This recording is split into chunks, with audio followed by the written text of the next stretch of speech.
First of all, nobody knows where the pandemic itself is going. And then in several countries, because you have moratoriums, which are government-backed, you really don't get a good sense for the underlying shape of the credit of the economy even. So I think once the moratoriums run off, which depending on the market happens in the fourth quarter, early next year, that's when you start really beginning to appreciate the size of the damage, if you will. So I think like most other players, we are just trying to buffer up ahead of time. If our assessments are right, we might actually have taken a lot of the credit hits ahead of time. But in terms of the customer impact and you know the NPLs, etc., you're probably likely to see more of them next year than this year. Piyush, it's Dan here in Dubai.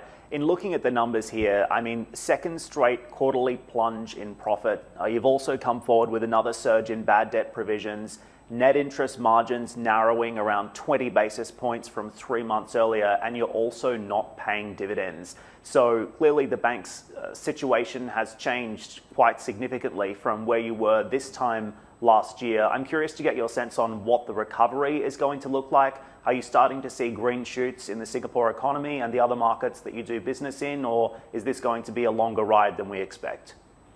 Well, let me take that answer at 3 levels. One is business momentum, and on that level, I think you're beginning to see green shoots. I think you saw the trough in the April, maybe May period. But if you look at our major countries, China, for example, the export sector, activity is up to 90-100% of normal. And if you take Taiwan, for example, actually activity is doing really well because the semiconductor industry and many of the technology players are actually benefiting from the crisis. In South and Southeast Asia, things are a little bit slower, but everywhere, June was much better than April and May was. And frankly, July momentum in many cases has gone back to normal. So from a general business activity standpoint, I think things are beginning to come back, except the cross-border sectors. So cross-border travel is still challenged, which means industries like hospitality, tourism, etc. I think those will continue to be challenged through the year. But if you look at it from a second prism, which is our own earnings prism, our revenues will be challenged not only through the back end of this year, but into the next year or so because of the interest rate environment. With the massive cut in interest rates and the easy monetary policy around the world, that does create headwinds for us, and those headwinds will continue to filter through our books over the next several quarters. So that is going to continue to be an ongoing challenge. And then finally, if you look at the third prism, which is the cost of credit, I already alluded to that. I think a large part of the damage will only be visible next year.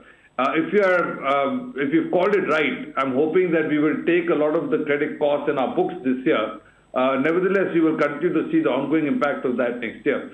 So to summarize your broad question, I think any hopes for a V-shaped recovery are clearly not likely to come through. It certainly looks like it is going to be, at best, a prolonged U-shaped recovery, in some cases a W-shaped, up and down kind of recovery. So I'm not holding my breath on a really sharp and swift comeback.